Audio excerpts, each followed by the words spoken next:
Então, e agora, então, começamos oficialmente, né? Muito boa tarde a todas e todos. Espero que estejam bem, com saúde, na medida em que se pode, nesses momentos distópicos e tenebrosos, né, que estamos passando. Espero que vocês tenham tido um bom feriado, um bom descanso, né, que nós ficamos, na semana passada, nós não nos encontramos com o professor Ricardo, que era feriado, né, e espero, então, que estejam bem e que tenhamos uma excelente aula hoje, né? Comentávamos anteriormente que hoje já estamos no terceiro encontro, são 4, né? Então, teremos apenas mais um encontro desse módulo na próxima sexta-feira, né? Tudo que é bom passa ligeiro, passa muito rápido, né? Então, eu passo a palavra para o professor Ricardo, fico aqui para qualquer necessidade, estou acompanhando a aula também, com muito entusiasmo, com muita alegria, e precisando de qualquer coisa, é só chamar. Pode acontecer de eu desligar a câmera em algum momento, eu até comentava antes com quem estava chegando, eu não estou me sentindo muito bem, estou me sentindo um pouco febril. Se eu precisar desligar a câmera é porque eu fui pegar uma aguinha aqui, mas eu estou aqui, tá? Estou aqui, é só chamar. Então, boa tarde, boa aula, e passo a palavra para o professor Ricardo. Muito obrigado, professora Eliane. Boa tarde a todos e a todas que aqui estão.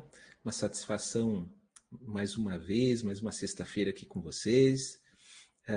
Mesmo no sistema remoto, né? Mas é prazer revê-los e revê-las e estar aqui com vocês. E hoje nós daremos continuidade ao nosso curso introdutório sobre a pedagogia histórico-crítica. E fazendo aqui um resumo, né, uma síntese do que a gente viu até agora, o nosso primeiro encontro, nós introduzimos a concepção de educação para a pedagogia histórico-crítica. Então, a partir de um texto, né, do professor Demirval Saviani, onde nós estudamos que educação é um trabalho não material, que tem a ver com a produção de saberes, de ideias, de conceitos, e importa que esses produtos não materiais sejam transmitidos às demais gerações para que eles se humanizem. E nesse processo, o professor Demirval Saviani vai defender que é importante conhecer o que vai ser transmitido e como será transmitido. Então, sobre o que transmitir, ele vai defender a questão do conhecimento clássico, do conhecimento sistematizado, e o como depende. Né? O como depende das condições concretas da escola, da formação do professor, depende do tempo que nós temos, mas, ao mesmo tempo, ele traz alguns indícios desse como ensinar, evidenciando que a pedagogia histórico-crítica é uma pedagogia diretiva, ou seja, por ser considerada um trabalho, ela é direta e intencional. Então, o professor, a professora, ele tem no ponto de partida, já de forma ideal, né, os seus objetivos do ponto de chegada. Então, ela é direta e intencional. De fato, é o que nos difere dos demais animais, né? Essa teleologia, a intencionalidade. Bom, nós vimos no segundo encontro algo mais próximo aos fundamentos filosóficos da pedagogia histórico-crítica. Uma vez eu estou partindo, né, dos pressupostos do próprio professor Demirval Saviani, onde ele, no seu livro Pedagogia Histórico-Crítica, Primeiras Aproximações, ele vai dizer que a pedagogia histórico-crítica se embasa, ou se edifica, melhor dizendo, em três bases, né? Os seus fundamentos filosóficos, os seus fundamentos didáticos e psicológicos. Bom, então, no nosso segundo encontro, eu tentei trazer uma discussão que tivesse um fundamento filosófico, notadamente a partir do método do conhecimento, onde nós vimos um pouco do materialismo histórico dialético e o movimento do pensamento em busca da inteligibilidade do real.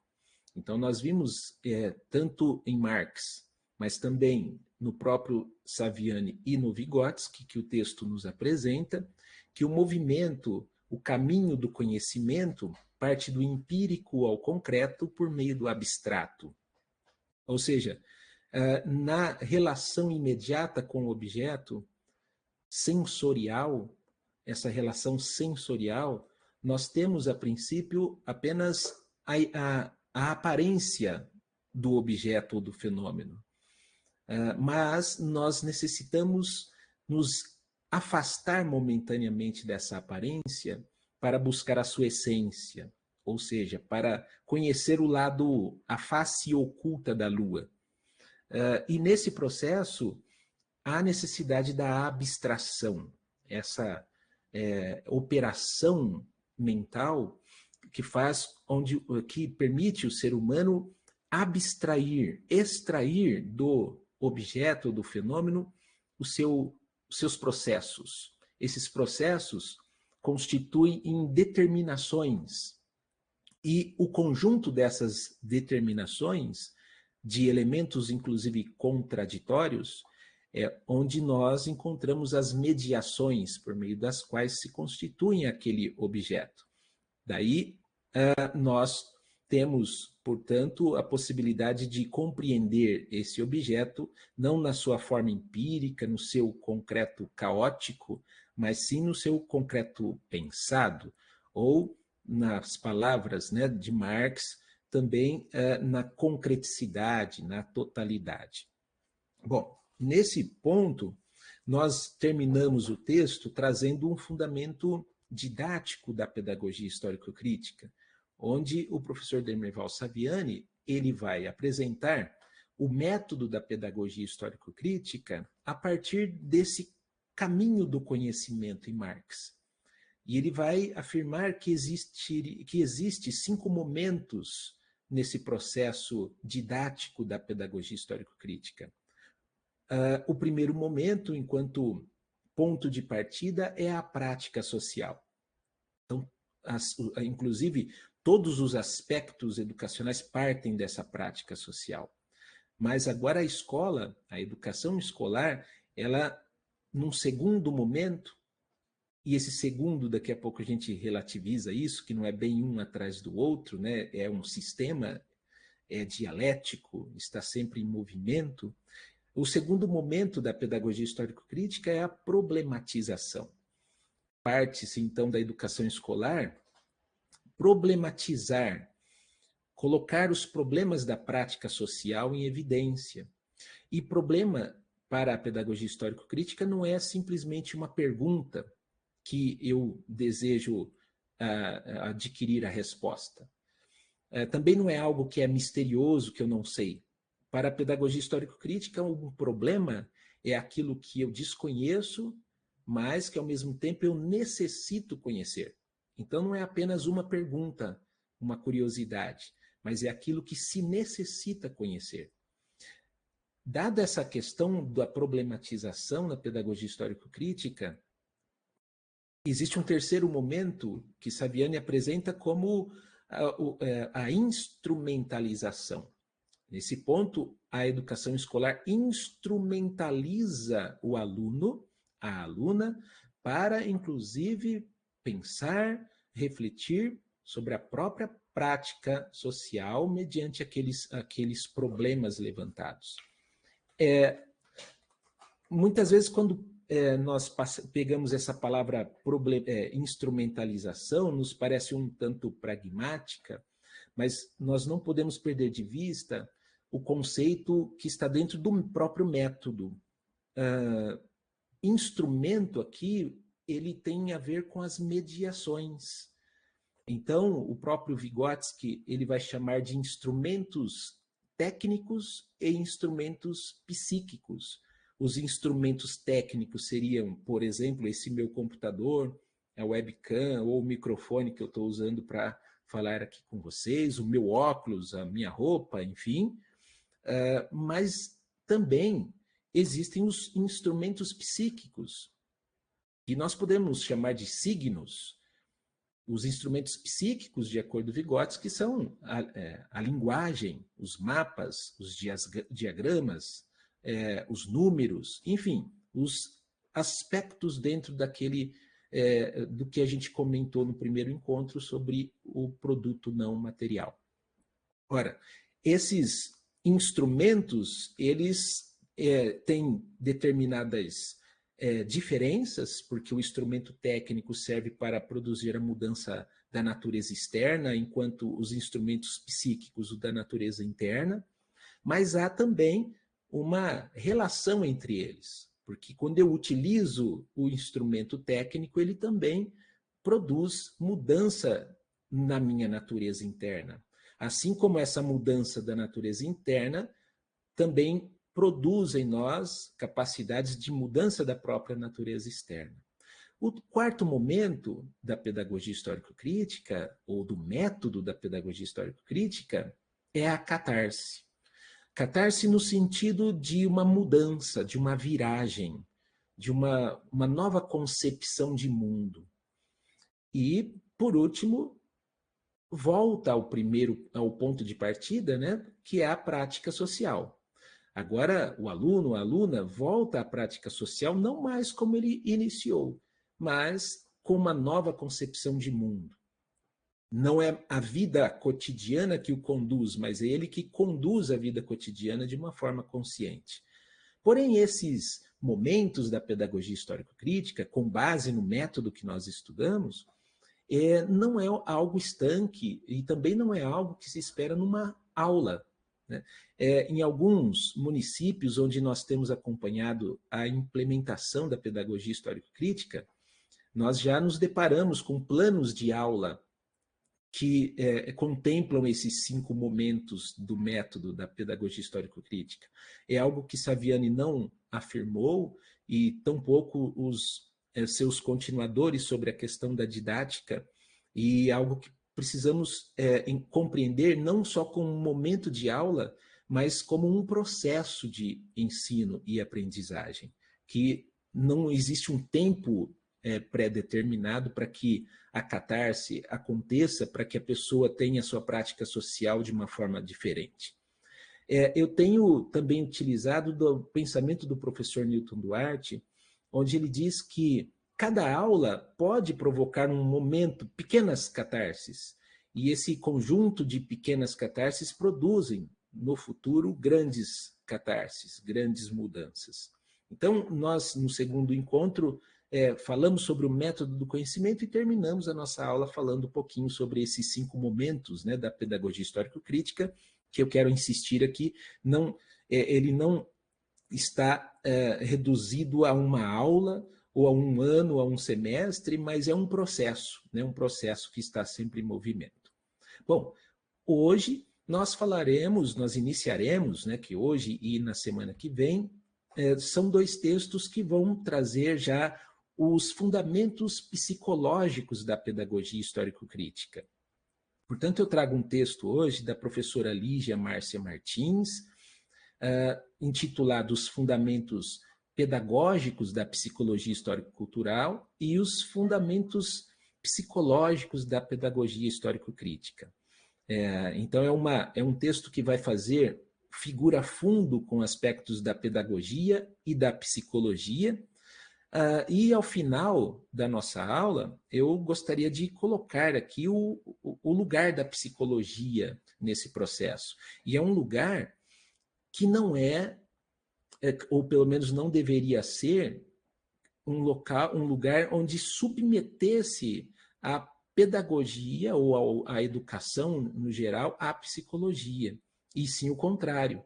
A psicologia, dentro dos contextos educacionais, ela deve estar subordinada aos aspectos pedagógicos e não o contrário. Portanto, entendemos que as contribuições da psicologia servem para subsidiar o processo de ensino e aprendizagem. E tem sido uma preocupação nossa, do movimento que nós temos chamado de psicologismo.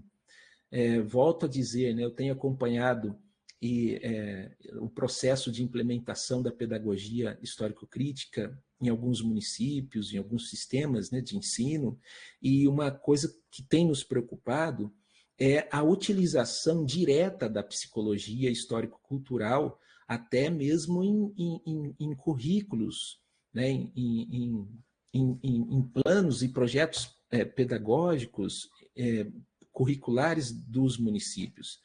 E esse na nossa concepção, é um problema, porque nós estamos psicologizando o processo educativo. Então, como eu falei, a psicologia serve para subsidiar, mas não para ser um carro-chefe nesse processo. Então, tanto a professora Lígia Márcia Martins, autora desse texto, quanto outros pesquisadores da área, têm identificado pelo menos 2 problemas aí. O primeiro deles é que, ao tentarem resolver os problemas educativos, muitos professores têm se utilizado ou têm recorrido aos aspectos da psicologia. E o outro problema é psicólogos que estão envolvidos no contexto educacional também têm resolvido esses problemas à luz da psicologia, né, desconsiderando os aspectos pedagógicos. E, no caso dos psicólogos, muitas vezes nem conhecendo como funciona a educação, não conhecendo as teorias pedagógicas, não conhecendo como funciona a educação no geral, e reduzindo toda a sua atuação à psicologia. Então, esse é um trato assim, que nós temos como muito caro. E, em especial, eu tenho observado a introdução da teoria da periodização do desenvolvimento psicológico nesses planos, nesses projetos pedagógicos, nesses projetos curriculares, mas também de forma muito direta, sem a mediação de uma pedagogia.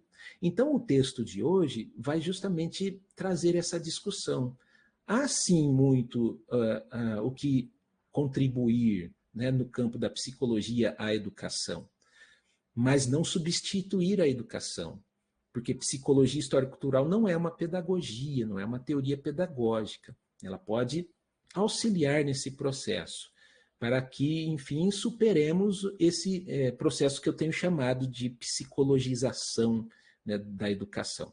Então, para isso, a professora Lígia vai apresentar no texto 5 teses que vão trazer os fundamentos pedagógicos da psicologia histórico-cultural e os fundamentos psicológicos da pedagogia histórico-crítica. Então, vamos lá. O primeiro deles, ela vai dizer que ao ensino escolar cumpre a tarefa de humanização dos indivíduos. Então, nós vamos perceber no texto que a cada tese ela vai fazer essa figura fundo.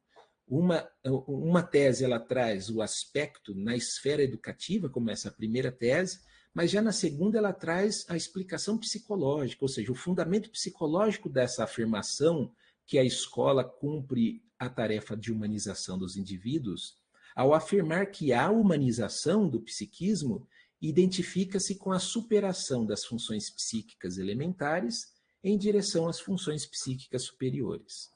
Depois ela volta para o aspecto da educação e diz que a atividade de ensino conquista natureza específica na forma de educação escolar. É aqui não desconsiderando outras formas de educação, mas mostrando que a educação escolar tem sua especificidade diante de outras formas, como a educação não formal.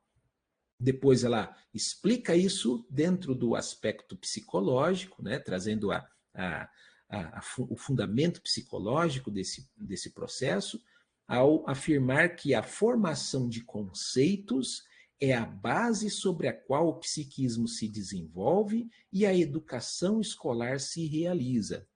E, por último, ela termina o texto dizendo que os conceitos cotidianos e do senso comum não incidem sobre o desenvolvimento psíquico da mesma maneira que os conhecimentos científicos, apontando aí justamente aquilo que nas aulas precedentes nós também já havíamos indicado, da necessidade da transmissão dos conteúdos não cotidianos no campo da educação escolar.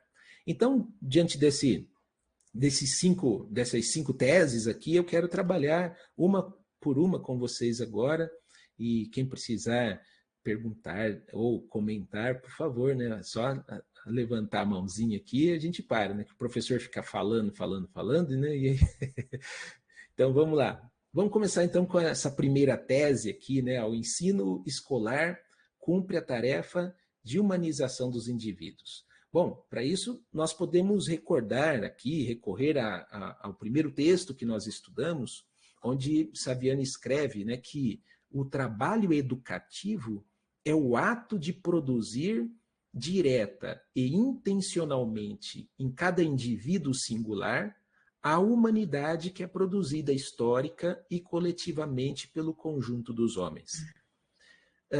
Então, para essa abordagem teórica ou metodológica também, né, teórico-metodológica, nós entendemos o processo de humanização como a formação dos modos de agir, sentir e pensar especificamente humanos.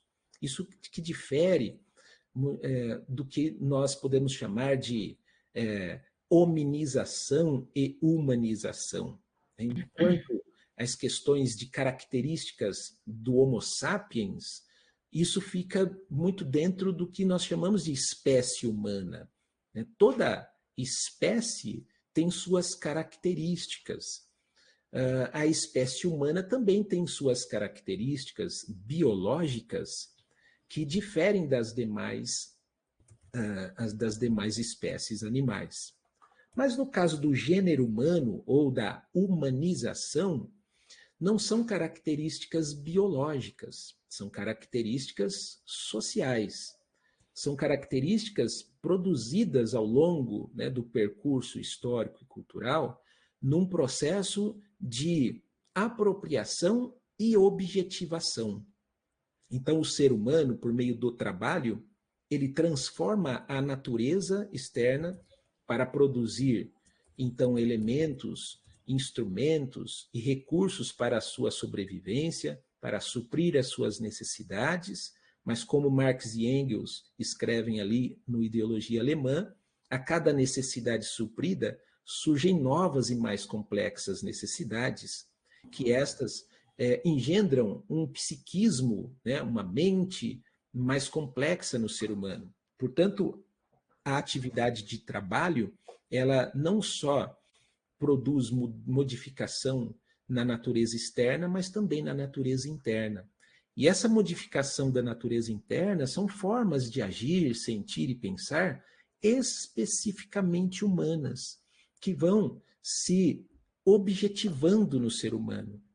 Quando eu falo do processo de objetivação, portanto, eu estou dizendo que, por meio do trabalho, nós produzimos objetos culturais, objetos socialmente construídos por meio dessa atividade vital. E isso não diz respeito só às questões externas, mas também à nossa subjetividade, à nossa forma as nossas sensações, percepções, a nossa atenção, a nossa memória, o nosso pensamento. Todas essas funções psicológicas são também objetivadas. Elas não são mais como nós nascemos. Elas não são também iguais aos outros mamíferos, mas elas são objetivadas e engendra ali um sistema funcional que é capaz de organizar a atividade humana para além do imediatismo, né, e do reflexo, né, ou daquela estrutura estímulo-resposta. Então, entende-se o papel da educação nesse processo de transmitir esses conhecimentos, essas riquezas materiais e não materiais às demais gerações, para que estes também se humanizem. Então, aqui insisto no processo de humanização como formas complexas de agir, sentir e pensar, que são engendradas no ser humano à medida que ele se apropria dessas riquezas culturais. Eu digo isso porque muitas vezes falamos, né, com os nossos alunos, até com professores em treinamento, e muitas vezes vem aquela pergunta, né, olha, mas nós não somos humanos, né? E precisamos lembrar que nessa perspectiva, pertencer à espécie humana não garante o desenvolvimento da humanização, do gênero humano. Pertencer à espécie humana não garante o desenvolvimento natural e espontâneo de formas complexas de comportamento, que nós aqui estamos denominando de humanização. Portanto, há necessidade da transmissão dessas objetivações humanas. A necessidade de transmissão e a apropriação por parte daquele também que é educado, né? Então, a apropriação dos conteúdos culturais é que vai produzir no ser humano essa nova forma, ou essa humanização. Então, entra aí um papel muito importante da escola, né? É claro que a gente poderia aqui falar de várias outras formas de educação. É que o nosso ponto aqui, o nosso foco é a educação escolar. Então, não que as outras formas de educação também não humaniza. Mas, quando nós falamos das máximas possibilidades de desenvolvimento humano, estamos falando do desenvolvimento de um ser genérico, né? De um ser que é representante do gênero humano, ou seja, um ser humano que se apropria, ou pelo menos tem o direito de se apropriar do que de melhor e mais desenvolvido o gênero humano produziu. Ora, o gênero humano, ele se desenvolve a partir das objetivações mais simples, porém básicas, de toda a sociedade. Então, a Agnes Heller, por exemplo, vai dizer que as objetivações do gênero humano, a princípio, são a linguagem falada, os usos e costumes de uma dada sociedade, os seus instrumentos e utensílios, tudo isso comporta as objetivações dentro das esferas cotidianas da vida. Essas esferas da cotidianidade, elas são indispensáveis para a sobrevivência de qualquer coletividade, de qualquer povo, de qualquer pessoa, de qualquer sociedade.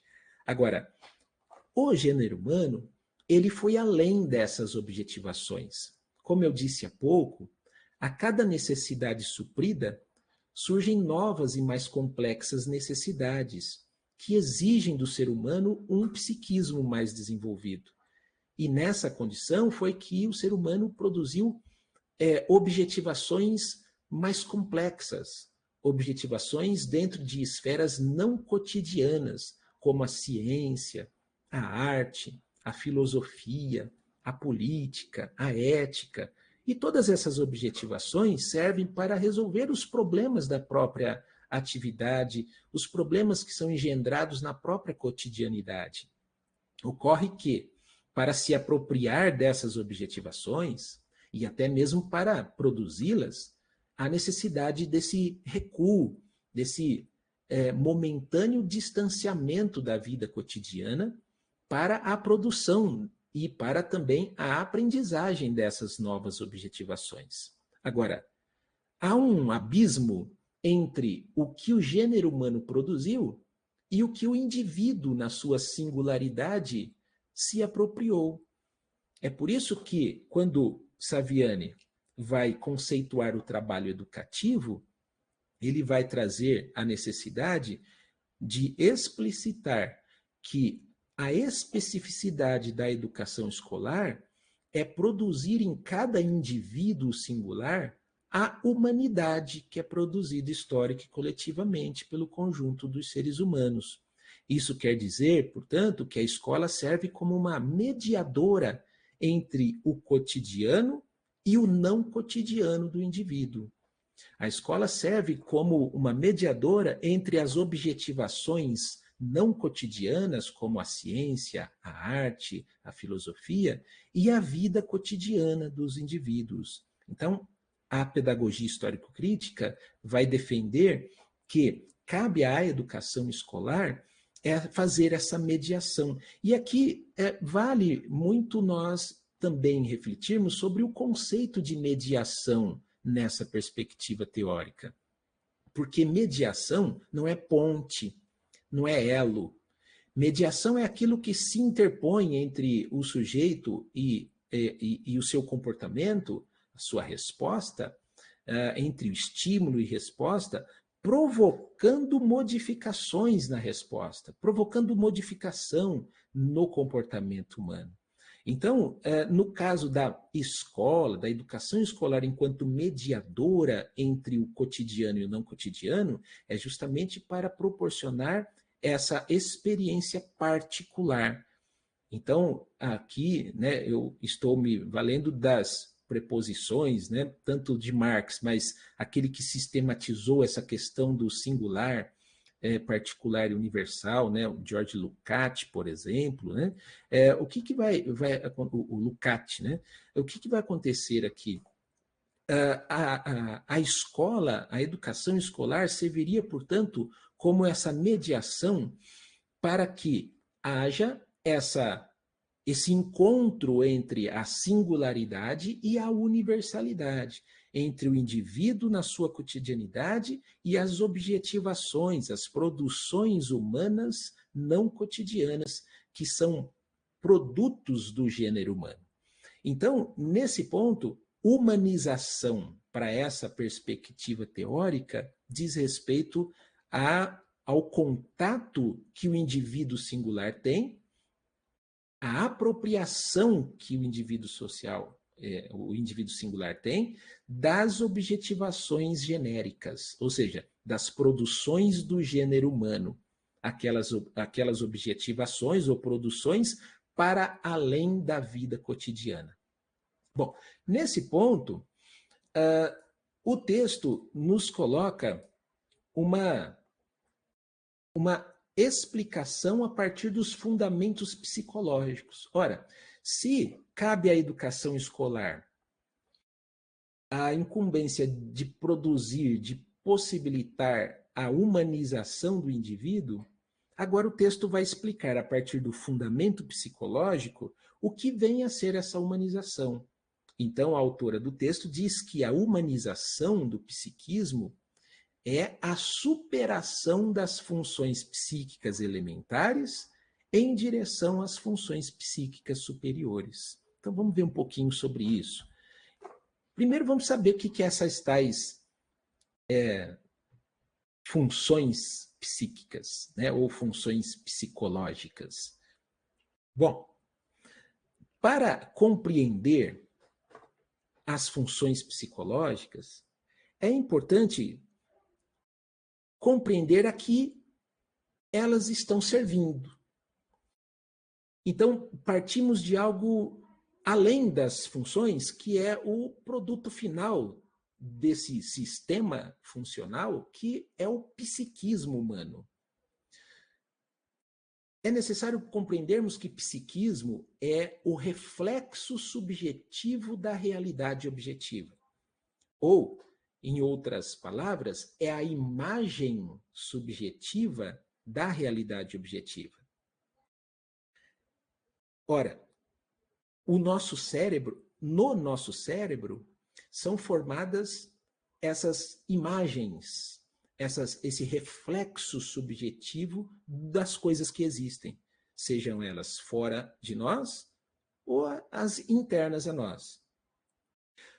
Ocorre que essas funções psicológicas, elas são as responsáveis pela formação dessas representações mentais, dessa imagem subjetiva da realidade objetiva no nosso cérebro. É importante entendermos que elas são intervinculadas, há uma mediação entre elas. Cada qual tem sua função, seu papel no psiquismo e no desenvolvimento do psiquismo. Mas é importante compreendermos que ela faz parte de um sistema funcional, uma interdependência entre as funções. Comecemos pela sensação. Sensação é a porta de entrada do psiquismo humano. Não há psiquismo, não há reflexo subjetivo da realidade objetiva sem a sensação. Sensação é a porta de entrada. É a captação das coisas que existem fora e dentro de nós. O Luria, um psicólogo que contribuiu muito junto com o Vygotsky, ele vai afirmar que a sensação deve ser compreendida basicamente a partir de 3 categorias.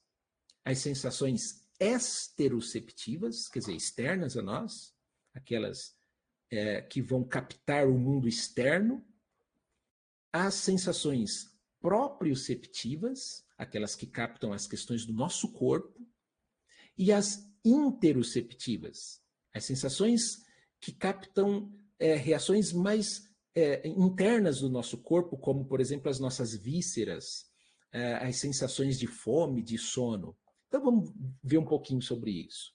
As sensações esteroceptivas, elas são os 5 sentidos que a gente conhece. Visão, audição, tato, olfato e paladar. São os 5 sentidos.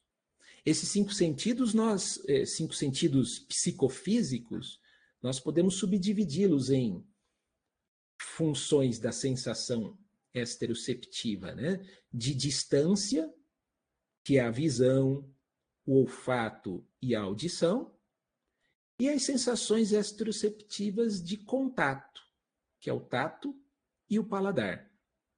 Então, essas daí são as especificidades das sensações esteroceptivas. Mas não tem só essas. As sensações proprioceptivas são aquelas responsáveis pela captação do nosso corpo, notadamente do nosso equilíbrio, dos nossos músculos e tendões. É o mapeamento do nosso corpo. Enquanto as sensações interoceptivas, como eu falei, são as captações das nossas vísceras. Agora, como eu falei que a sensação ela tem esse papel de captação, ela capta o que existe, seja interno a nós ou externo, e transformam esses dados, transformam essas informações em sinais neuronais no nosso cérebro. Elas vão, a sensação codifica aquilo que ela captou, que será decodificada pela percepção. Então veja que não há também psiquismo sem percepção. A percepção serve para decodificar aquilo que foi codificado pela sensação. Portanto, uma palavra-chave da percepção seria interpretação, decodificação. A percepção, portanto, ela vai interpretar como síntese os dados isolados captados pela sensação. Enquanto sensação é analítica, porque ela capta dados isolados do todo, a percepção é sintética. Ela faz uma síntese a partir desses dados captados de forma isolada. Mas essa percepção ela é qualitativamente diferente. Percepção enquanto interpretação, eu preciso de conhecimentos para isso. Veja que essas funções psíquicas, por mais que falemos aqui em códigos neurais, em decodificação, a mediação cultural é imprescindível. Veja, no simples, que não é tão simples assim, na simples sensação de paladar, nós necessitamos, a depender da atividade social que exercemos, de conhecimentos a partir daquilo que está sendo captado. Eu pensei aqui no degustador de vinho, por exemplo. Olha, para ele perceber a qualidade do vinho, como ele precisa das sensações. Ele precisa de, no mínimo, da sensação do paladar, da visão para ver a coloração do vinho, seu colarinho, né, do olfato. Veja, mas não adianta nada ter esse aparato biológico se não tiver conhecimentos que possam mediar essa interpretação. Então, o psiquismo humano, ele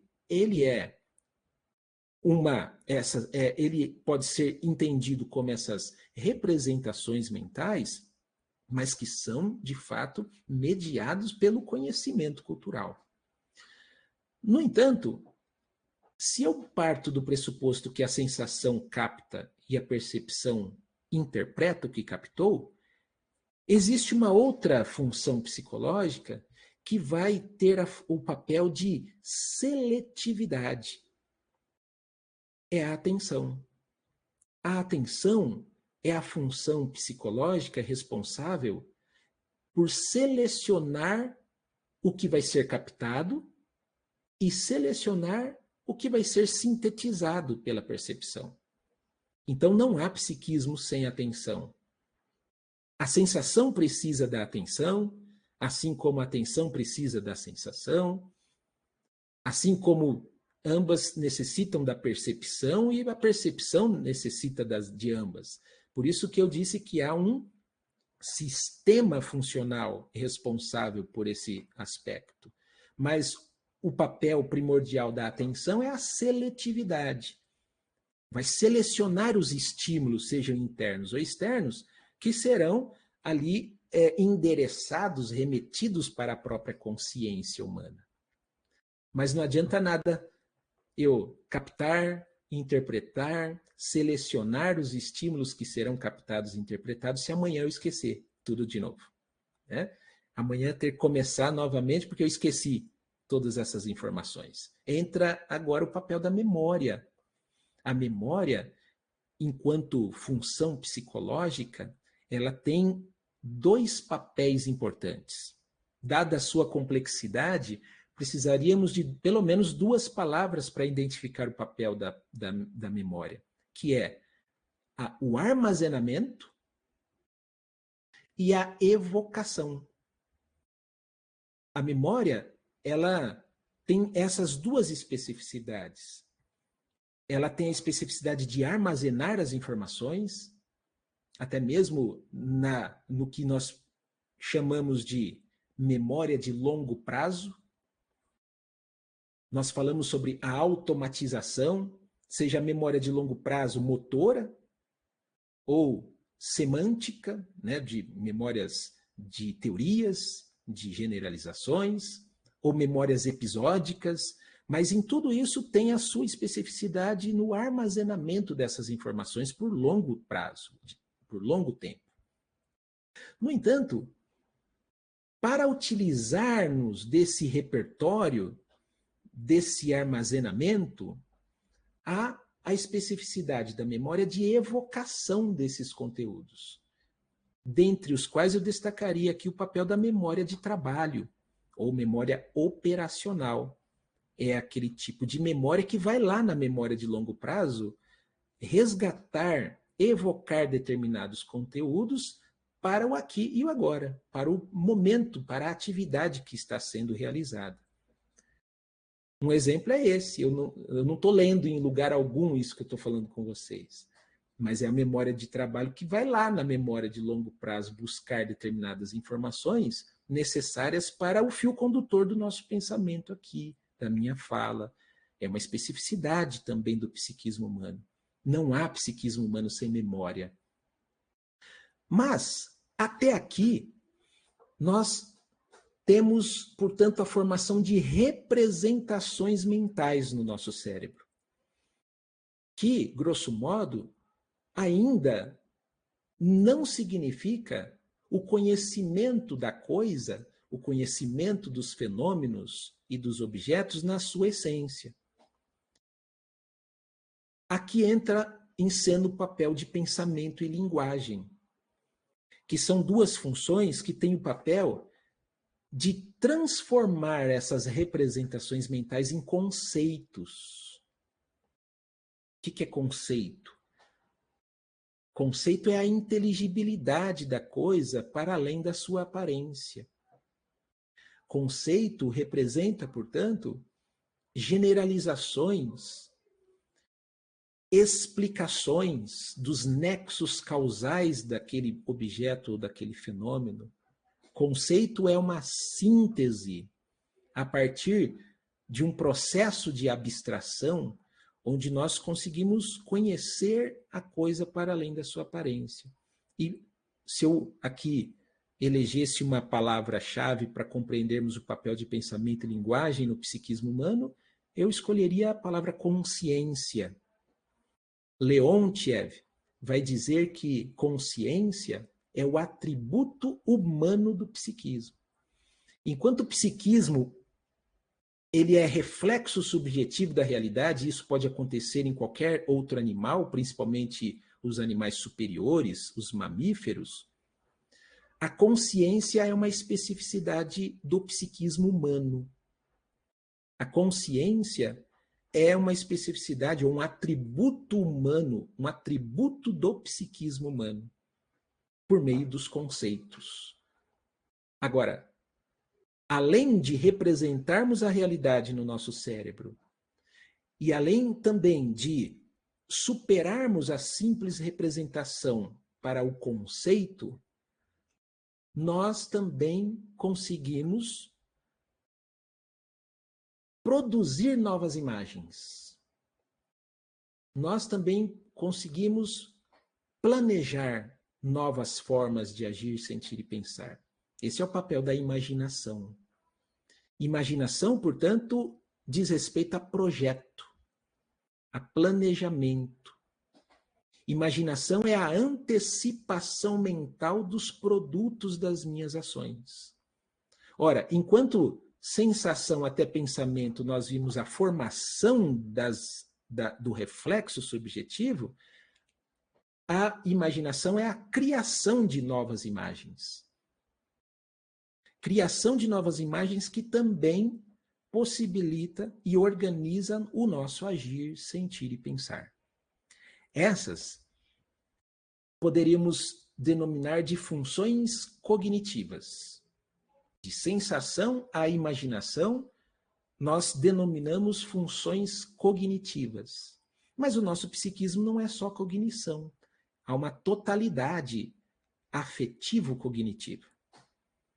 Por isso que destaco aqui também duas funções afetivas, que é a emoção e o sentimento. Emoção são as respostas somáticas, visíveis. Sentimento já não é tão visível assim, porque sentimento é conceito. Enquanto emoção é chorar, é dar risada, sentimento é tristeza, amor, saudade, culpa, remorso, esperança, isso é sentimento. Emoção é uma resposta circunstancial, aguda e passageira. Deve ser. O próprio corpo, diz o Luria, ele busca uma certa homeostase diante dessas repentinas manifestações emocionais. Agora, diferentemente da emoção, o sentimento é duradouro. Talvez as manifestações somáticas já se passaram, mas o sentimento perdura. Ele não é tão agudo quanto é a emoção, mas ele é algo que perdura. Ele é o sentido que eu dou àquelas emoções. Ora, sentimento, portanto, é uma função psíquica importantíssima no caso dos seres humanos, uma vez que nós damos nome às emoções. E ao dar nome às emoções, há a possibilidade de dominar as próprias emoções. No campo da educação escolar, isso é muito importante, porque antes do objeto ser cognoscitível, antes de conhecermos o objeto, ele nos afeta. E é por isso que é caro nós estudarmos os aspectos da afetividade, né, da emoção e do sentimento. Porque num sentido um sentido ordinário, né, quem vem primeiro? antes de conhecermos o objeto nos afeta. Ele pode nos afetar de forma negativa ou positiva, que facilita ou não o processo da própria cognição. Agora, todas essas funções psicológicas que eu aqui coloquei, a princípio, quando nascemos, elas não se diferem muito dos demais mamíferos. Elas são funções instintivas, biológicas, que atuam dentro de um sistema de estímulo e resposta. Ao que Vygotsky chamou de funções psicológicas elementares.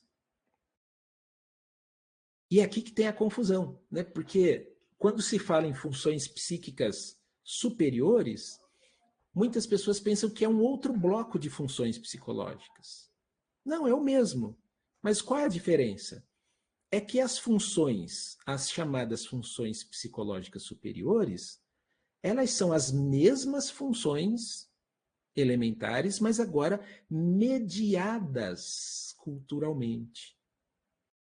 Ora, a mediação cultural engendra um desenvolvimento desse sistema psicológico.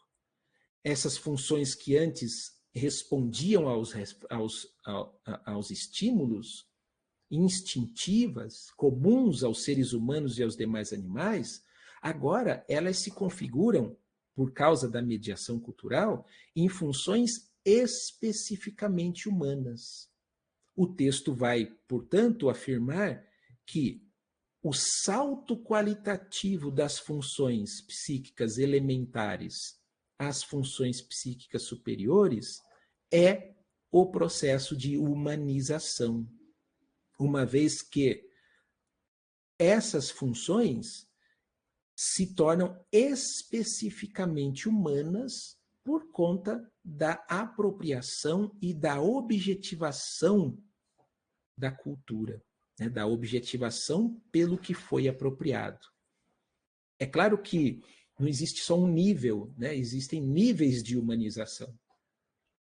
Mas o que nós chamamos de funções psíquicas superiores, outra coisa não é senão as funções elementares mediadas culturalmente. Ora, e que isso tem a ver com o desenvolvimento psíquico? Que vantagem teria o ser humano? Eu destacaria algumas, como, por exemplo, por causa da mediação cultural, o ser humano tem condições de dominar o próprio comportamento. O domínio ou o autodomínio da conduta, que dizia o Vygotsky, é o domínio dessas funções psicológicas. Então, a mediação cultural permite o ser humano dominar o próprio comportamento. Veja, o Vygotsky, lá no tomo 3 das suas obras escolhidas, ele vai afirmar que enquanto animais que somos, o nosso comportamento é organizado por estímulo e resposta. Agora, o ser humano só pode dominar a resposta, o comportamento, se ele dominar o estímulo. E o que o ser humano fez para isso? Produziu estímulos artificiais. Estímulos de segunda ordem, que são os instrumentos técnicos e os instrumentos psíquicos que eu me referi no início da nossa aula. As mediações culturais. Em segundo lugar, a mediação cultural provoca no nosso psiquismo, pela primeira vez, a constituição de um sistema. Porque quando falamos em funções psíquicas elementares, essas funções atuam um tanto de forma autônoma, não há uma interdependência entre elas. Quando nós falamos em funções psicológicas superiores, portanto mediadas culturalmente, há, portanto, uma interdependência entre essas funções, o que Luria chama, e o Vygotsky também, de um sistema funcional complexo. Quer dizer, o psiquismo humano agora atua dentro de um sistema funcional. É claro que essas funções, e aqui não daria tempo para a gente falar sobre isso, mas é claro que essas funções, dentro desse sistema, elas não se desenvolvem todas ao mesmo tempo e com o mesmo nível. Só a título de exemplo, na primeira infância, até mais ou menos ali os 3 anos de idade, as funções que organizam o psiquismo humano são sensação, percepção e emoção. Já na idade escolar, a função reitora, né, a função que dirige, que organiza esse psiquismo é a memória. Não à toa, quando nós falamos assim, a criança tem um pensamento concreto, né? O que é o pensamento concreto, senão aquele que está dentro de um sistema cuja memória é a função reitora. Por isso que a criança, ao pensar, ela recorda. Agora, a partir da adolescência, é pensamento e linguagem, ou seja, a função de formação de conceitos, que é agora a função guia do psiquismo humano. E essa função, o pensamento por conceitos, intelectualiza todas essas funções. Isso quer dizer que a pessoa, a partir da adolescência, tem a possibilidade, não é que vai ser, mas tem a possibilidade de domínio do próprio comportamento, domínio da atenção, tem o desenvolvimento da atenção voluntária, da memória lógica, da percepção semântica, do pensamento por conceitos e assim por diante. Então, esse é o processo de humanização que o texto vai identificar com o desenvolvimento das funções psicológicas superiores. Ou, em outras palavras, o salto qualitativo das funções psíquicas elementares em funções psíquicas superiores. Ora, a partir dessa segunda tese, o texto vai voltar para as questões da educação. E a autora do texto vai dizer que a atividade de ensino conquista natureza específica na forma de educação escolar. Isso a gente já viu até no nosso primeiro encontro. Que nós temos, sim, atividade de ensino do cotidiano, ensino não formal. Mas o texto vai afunilar para a educação escolar e vai dizer, olha, a atividade de ensino na educação escolar tem suas especificidades. É uma atividade direta e intencional que se tem, que tem vistas, o objetivo a chegar a possibilitar a humanização, o desenvolvimento das funções psíquicas superiores, então parte de uma visão de que, olha agora, a qualidade da mediação determina a qualidade do desenvolvimento psicológico. Quero destacar isso. Então, quando nós falamos do desenvolvimento das funções psicológicas superiores, esse desenvolvimento também pode ser distinto qualitativamente, a depender da qualidade da mediação. Não à toa, o primeiro texto que nós estudamos fala de vários tipos de mediação, como doxa, que é o conhecimento da opinião, sofia, que é o conhecimento da prática, onde os mais velhos é que teriam maiores conhecimentos do que os mais novos, e episteme, que é o conhecimento sistematizado, o conhecimento dentro das objetivações genéricas para si, as objetivações genéricas não cotidianas, como a ciência, a arte, a filosofia. Então, essa perspectiva teórica parte do pressuposto de que a qualidade do desenvolvimento psicológico vai depender da qualidade também dessas mediações. É por isso que essa pedagogia ou essa teoria pedagógica defende que deve-se transmitir os conteúdos não cotidianos, os conteúdos sistematizados. Essa é, portanto, o papel da educação escolar no desenvolvimento da humanização ou no desenvolvimento das funções psicológicas superiores. Ela difere-se da educação não formal, uma vez que a sua especificidade é contribuir para o desenvolvimento dessas formas de agir, sentir e pensar não cotidianas, instrumentalizando o indivíduo a ter uma relação com a vida cotidiana consciente, a ter uma relação mediada por objetivações que o indivíduo se torna capaz de refletir sobre a própria vida cotidiana para além da sua experiência pragmática e espontaneísta. Mas, como é uma educação na sua forma escolar, o interesse e a preocupação não é somente o que ensinar, mas, como a gente já viu, é o como ensinar, né? Portanto, é uma forma direta e intencional, é um ensino dosado e sequenciado, como nós vimos no primeiro encontro, que importa, né, que nós sequenciemos e dosemos o conteúdo para que o aluno possa se apropriar e possa superar o seu não saber para o seu saber, né, que é o que Saviani chama do saber escolar, esse processo, né? Depende do tempo, de conteúdos, do espaço, mas é também esse como ensinar, ele deve ser uma forma direta e intencional, onde também implica no processo de ensino e aprendizagem esforços, repetições, que inclusive possibilitam o desenvolvimento da segunda natureza, ou da natureza inorgânica no ser humano. Eis aí, então, a especificidade, né, da educação escolar, que difere da educação não escolar. E aqui eu abro um parêntese, porque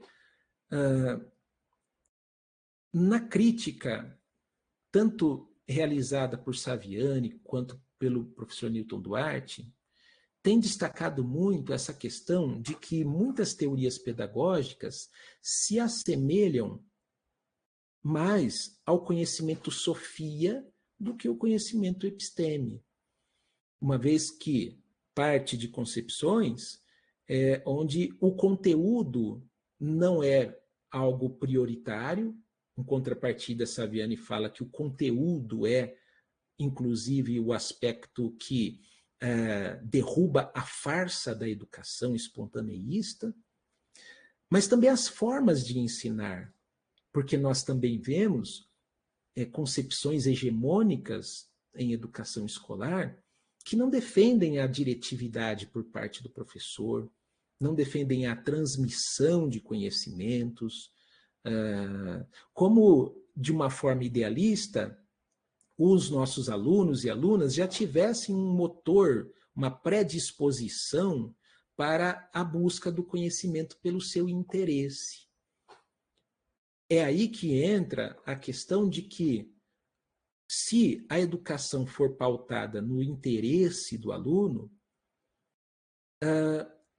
corremos um risco muito grande desse aluno recorrer aos conhecimentos que estão no seu campo no campo do seu cotidiano, nas experiências pragmáticas da sua vida. E quando a gente fala de humanização nas suas máximas possibilidades, estamos aqui, portanto, falando sobre as máximas possibilidades de apropriação do que de mais desenvolvido o ser humano produziu em termos de ciência, de arte, de filosofia. Então, entra aí uma questão importante no processo de humanização. E, para continuar, eu vou aqui abrir para o Felipe, que levantou a mão. A Fabiana também deixou uma pergunta no chat, acho que ela está sem microfone, mas pode fazer, Felipe, depois eu leio a da Fabiana daí, tá bem? Beleza. Boa tarde, professor. Boa tarde.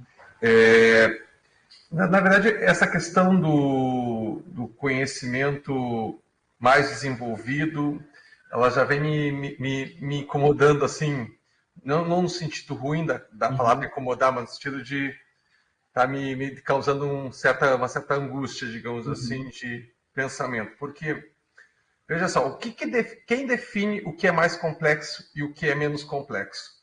Da maneira como às vezes aparece na discussão, parece que ciência é uma coisa homogênea. Não é? Tem, às vezes, no mesmo campo científico, 2 modelos, 2 teorias, 3, 4 teorias para explicar o mesmo fenômeno, né? Então, isso já dificulta, por exemplo, a definição do que é mais ou menos complexo. E mesmo pegando do ponto de vista da gente pensar que a ciência é uma forma de conhecimento mais elaborada, semana passada eu até fiz isso na conversa no chat, no grupo, determinados problemas que nós temos hoje são problemas que foram causados por um pensamento científico, não dá para se negar que foi. Eu preciso pegar, por exemplo, a questão que hoje envolve a crise ambiental, né? A poluição atmosférica e tudo mais, são produtos da ciência também. Se você pegar, por exemplo, os transgênicos, tu não pode dizer que uma semente transgênica não é resultado de um modo de produzir ciência, que, enfim, causa uma série de situações. Por outro lado, por exemplo, hoje em dia, eu sou da área ambiental, tá? A gente, no campo ambiental, a gente tem hoje em dia ouvido aqueles que não são ligados à ciência ocidental, por exemplo, os indígenas, porque tem uma relação muito mais harmônica com o meio do que boa parte dos ocidentais e da ciência ocidental, né? Tanto que hoje em dia na área ambiental se fala muito em reorientar o pensamento, no caso, trabalhar com a ideia de decolonialidade do pensamento e tudo mais. Então, quando às vezes coloca assim, o conhecimento mais desenvolvido e menos desenvolvido, eu fico sempre pensando assim, quem é que arbitra isso? Quem é que define isso? E ao mesmo tempo, só uma outra questão, aproveitando que eu não quero ficar abrindo aqui a fala toda hora, deixar os outros colegas e o professor expor, também tem uma hora lá no texto, e o senhor também expôs agora há pouco, que fala assim, né, da questão assim, que a ciência, a gente na escolarização cabe a gente ensinar os conhecimentos científicos, né? Eu já expus aqui que eu entendo que ciência não é uma coisa tão fácil de você dizer assim, isso é a ciência, no sentido de que ela é muito heterogênea na minha concepção. Mas, enfim, eu entendo que não dá para pensar ciência sem o cotidiano, ainda que eu possa até entender que a ciência pode produzir maior complexidade na medida que trabalha com a conceitualização e tudo mais, mas a ciência descolada do cotidiano, ela também não produz, no caso, um conhecimento mais complexo na minha visão. Eu vejo que existe uma certa parceria aí. Eu lembrei, na hora que eu estava lendo o texto de um trabalho acadêmico, em que a professora propôs para alunos de uma mesma escola, alunos de 2º ano ou 3º ano do fundamental, produzirem uma maquete da cidade. Né? Uma maquete. E aí, 2 escolas, uma escola particular e uma escola pública. Os alunos e as 2 escolas que ficavam na mesma rua, em Porto Alegre. Os alunos da escola pública conseguiram produzir uma maquete muito mais próxima do real do que os alunos da escola privada. E o conhecimento escolar certamente foi passado da escola privada de uma maneira tão boa quanto na escola pública. O que diferencia aí na minha percepção, né, tentando aqui fazer o diálogo, é que eles conseguiram ligar o conhecimento escolar com o cotidiano. As crianças da escola pública, elas viviam a rua, elas andavam na rua, elas transitavam naquele espaço, tinham uma experiência real, né, que as crianças da escola particular não tinham. Elas, no caso, lá produziram, só para dar assim, enquanto as crianças da escola pública botaram ruas, sinais de trânsito, escolas, hospitais e tudo mais, as crianças da escola privada fizeram uma cidade que não tinha rua e um vulcão no meio. Era uma cidade da fantasia, né? Porque, de fato, elas não viviam a cidade. Elas iam da escola para casa, dentro de um carro, ou para o clube, ou para a escola de inglês, mas não viviam a cidade, como as crianças da escola pública viviam. Então, eu vejo que tem uma questão que o cotidiano, eu até consigo assim entender que talvez você consiga produzir com maior complexidade, pensando do ponto de vista do pensamento científico.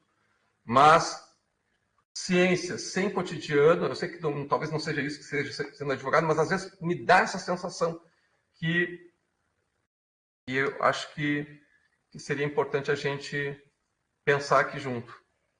Obrigado. Okay. Acho que eu posso, Eliane, responder primeiro o professor Felipe, depois a gente, até parece que tem outra pergunta, né? Então vamos lá.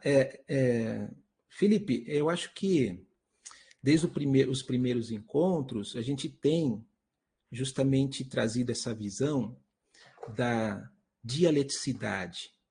Talvez essa conversa nos incita a voltar ao problema do método. A lógica formal, ela dicotomiza esses aspectos. Por exemplo, cotidiano e não cotidiano, ensino e aprendizagem, professor e aluno, teoria e prática, e assim por diante. Isso é a lógica formal. Desde o primeiro texto, a gente tem estudado uma outra forma metodológica, a lógica dialética, e dentre vários aspectos e características, ela parte dessa unidade dos contrários, porque entende que a totalidade ela é constituída por esses contrários. E num pressuposto marxiano de superação por incorporação. Então vamos começar pela questão que você fala por último, né? A questão do cotidiano, né? Veja, cotidiano e não cotidiano não podem ser dicotomizados. Isso é lógica formal. Na lógica dialética, toda a experiência humana se dá na prática social e na prática cotidiana. Agnes Heller, ela diz assim que todo o ser humano vive na vida cotidiana. Não há nenhum de nós aqui que vive fora da vida cotidiana. Ocorre que o ser humano, para além da vida cotidiana, ele também, por conta das necessidades engendradas na própria vida cotidiana, ele teve que produzir mediações não cotidianas para resolver esses problemas da cotidianidade, dentre as quais Agnes Heller, Newton Duarte, dentre outros, destacam, como eu falei aqui, a ciência, a arte, a filosofia. Mas, de forma alguma, essas objetivações, elas se formam do nada, elas se formam por conta dos problemas da própria cotidianidade. Elas surgem na cotidianidade e elas devem voltar para a cotidianidade para resolver esses problemas da cotidianidade. Acho que foi no primeiro encontro, eu trouxe aqui uma visão do Lukács, onde ele fala da importância da ciência e da arte, que ele fala assim, que a vida cotidiana é um grande rio, onde a ciência e a arte seriam dois leitos, dois braços desse rio, que momentaneamente afastavam-se desse grande rio, mas lá na frente voltava e trazia as riquezas para esse grande rio. É uma forma figurada dele mostrar que ciência, arte, as objetivações não cotidianas, elas servem para enriquecer a própria vida cotidiana. Então, assim, quando a gente fala em ciência aqui, obviamente a gente não está também trazendo uma visão de ciência positivista, né? A ciência que os textos da pedagogia histórico-crítica nos traz diz respeito ao conhecimento sistematizado, episteme, né? Aquele conhecimento que necessita de reflexão, necessita um afastamento do pragmatismo, né, da espontaneidade, para refletir a própria cotidianidade. Tal como o Saramago diz, né, para conhecer a ilha, eu preciso me afastar da ilha, né, eu preciso ter uma visão panorâmica dela. Não, se eu estiver dentro da ilha, eu não consigo olhar. Né? Para isso serve a ciência, a arte, a filosofia. Então, assim, quando a gente fala sobre as questões da ciência, é claro que ela não é uma objetivação perfeita, e nem tem isso, né? Não existe uma objetivação perfeita, mas as objetivações não cotidianas, como a ciência, a arte, a filosofia, cada qual com a sua especificidade, é o que de mais desenvolvido o ser humano produziu. E aqui eu entro na sua primeira questão. E o que define esse desenvolvimento? As necessidades da própria atividade social. Eu falei aqui, trazendo Marx e o Engels, que o trabalho, a atividade vital humana, ele produz mudança na natureza, mas, ao mudar a natureza, o ser humano mudando a natureza para satisfazer suas necessidades, surgem novas e mais complexas necessidades. E essas novas e mais complexas necessidades, elas necessitam de objetivações humanas também mais complexas para serem resolvidas. Um exemplo muito simples é esse momento aqui. Nós não conseguiríamos estar nessa conversa, nesse debate, nessa aula, nessa reflexão, sem o avanço das objetivações não cotidianas. Então, assim, é importante a gente compreender que as necessidades surgem na vida cotidiana e as produções das objetivações não cotidianas servem justamente para retornar à vida cotidiana, a partir de produção de elementos, seja materiais ou não materiais, para satisfazer as nossas necessidades. É o nosso carro que a gente utiliza no cotidiano, mas ele é produto de objetivações não cotidianas. O nosso ar-condicionado, o óculos que eu estou aqui usando para enxergar enxergar mais ou menos aqui, né, a minha tela, tudo isso eu uso no meu cotidiano. Mas são objetivações não cotidianas, são produtos de objetivações não cotidianas. Por mais que seja falha a ciência, a arte, etc., porque é produto humano, é o que de melhor nós temos em termos de suprir as necessidades que são engendradas na própria cotidianidade. Eu não concordo, Felipe, com a visão de nós, de uma certa forma, romantizar, não que você disse isso, tá? Mas é que como hoje de manhã eu li um texto do Leontiev, eu vou aproveitar aqui. Eu não concordo com uma visão romântica de que muitas sociedades que invadiram outras sociedades, tidas como menores e inferiores, obliteraram o avanço dessas sociedades e hoje tem como uma determinada região, uma determinada sociedade, tem uma visão romântica de que eles vivem mais na natureza do que nós, eles têm um contato mais íntimo, né, com a vida do que nós, mas muitas vezes eles foram obliterados do avanço tecnológico, que não é uma coisa ruim. Se você colocar historicamente no processo, eles vivem dessa forma porque foram impedidos de se desenvolver e se apropriar do que o humano produziu até hoje. Agora, por outro lado, eu concordo muito com você que as experiências da vida cotidiana enriquecem a ciência, a arte, a filosofia. Como você mesmo deu o exemplo na sua área de formação. E também poderíamos aqui recorrer à frase do menino, né? O rei está nu. Né? A cotidianidade vê os problemas da vida social. Ocorre que a cotidianidade ela não pode ser fetichizada por nós, no sentido de que, se ela tem essa intuição e ela vê, não necessariamente ela tem os recursos para a resolução do problema. A questão é que é na cotidianidade mesmo que nós enxergamos os problemas da prática social, mas isso exige de nós, seres humanos, produzirmos mediações que estejam além dessas necessidades, que buscam a resolução dessas necessidades. Daí a não dicotomia entre o cotidiano e o não cotidiano.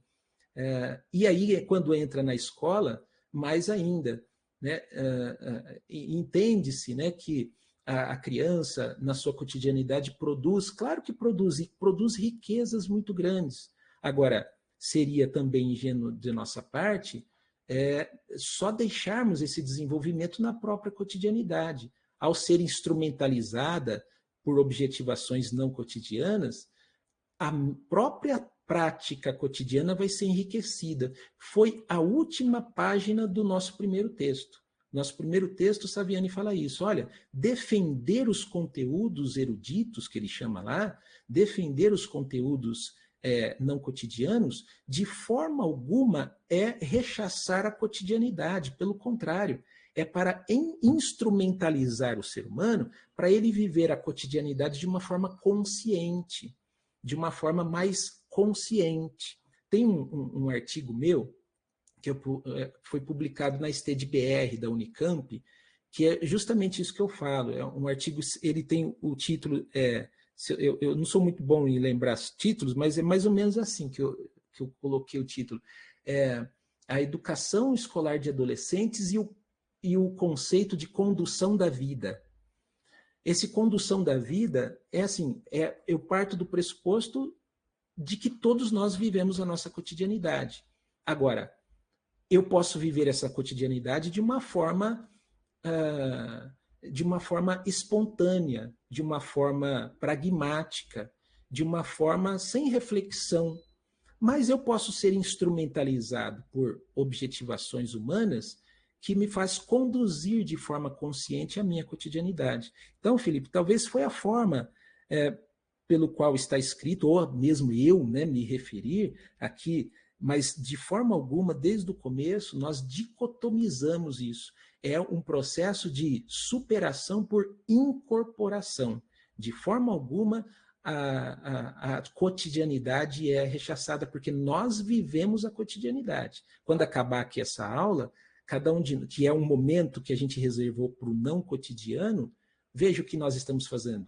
Falando da própria cotidianidade. E espero que quando a gente termine esse encontro aqui, o que nós discutimos sirva de instrumentos para a manutenção, para os desafios da própria cotidianidade. Então, por isso que no início da minha aula eu recordei o nosso último encontro, onde o Saviani fala que os momentos da pedagogia histórico-crítica têm como ponto de partida e ponto de chegada a prática social. Agora, o nosso objetivo é que essa prática social seja mais enriquecida no ponto de chegada. É isso.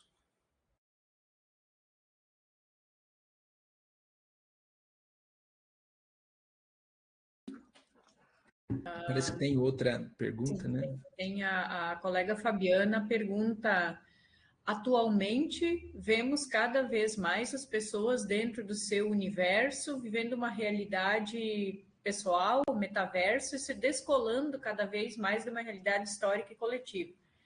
Isso se deve a cada vez mais uma escassez da convivência entre as pessoas? Ou pelo menos é parte dessa questão?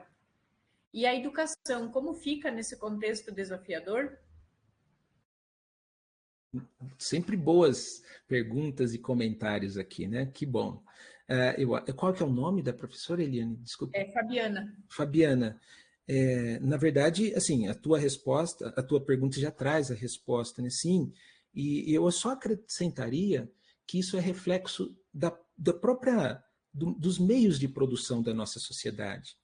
No encontro passado, eu trouxe aqui uma citação do Marx, que ele diz que os meios de produção determinam as formas da política, das ideologias, da forma de ser do ser humano. E quando nós analisamos os meios de produção que vivemos hoje, calcado principalmente no neoliberalismo, calcado principalmente nessa visão individualista, muito típica do capitalismo, é claro que isso vai refletir nas sociedades e também na educação escolar.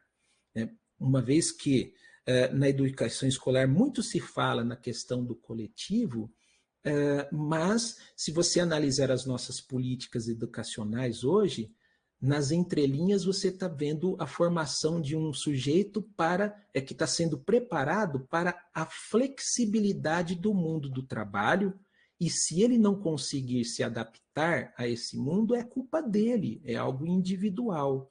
É aquela questão da meritocracia, é a questão individual mesmo, e culpabilização do próprio indivíduo. Portanto, vivemos num momento que não historiciza o fenômeno. Então, o fato de não historicizar e não entender que, mesmo que somos indivíduos, somos sínteses de múltiplas determinações e de relações sociais, se nós não entendermos isso, a educação vai justamente refletir o próprio modo de produção. Então, cabe a nós ter uma visão crítica diante dessas políticas educacionais. Eu estou me referindo a políticas educacionais porque ela vai, de uma certa forma, conduzir os atos, né, o trabalho educativo. E eu aqui estou me referindo mais explicitamente à BNCC. Se você ler, né, quando nós lemos a BNCC, nós vamos ver justamente que não é nem mais o propósito dos anos 70 e até um pouquinho dos anos 80 de que a escola formaria para o mercado de trabalho. Hoje não é mais para isso. Hoje a escola, pelo menos nesses documentos, é para a empregabilidade, é para formar aquela pessoa empreendedora de si mesmo. Essas expressões são individualizantes, né? Não são coletivas. Esse empreendedor de si mesmo, essa pessoa que tem que ter uma flexibilidade para a adaptação desse novo mundo do trabalho, essa precariedade vai sim refletir e reflete, né, de uma forma dialética, tanto produzida, mas também produz, né, formas de vida cada vez mais recolhidas a si mesmo, na sua individualidade. E aí eu quero trazer mais um aspecto que enriquece, inclusive, o que Felipe falou. A individualidade, esse em si, é característica da própria vida cotidiana. Então, cabe a nós, inclusive, por meio das objetivações genéricas não cotidianas, discutirmos, criticarmos essas visões para que, de fato, nós contribuamos para o desenvolvimento de um ser universal. Né? Eu digo universal no sentido de conhecer as múltiplas relações que existem na constituição do indivíduo.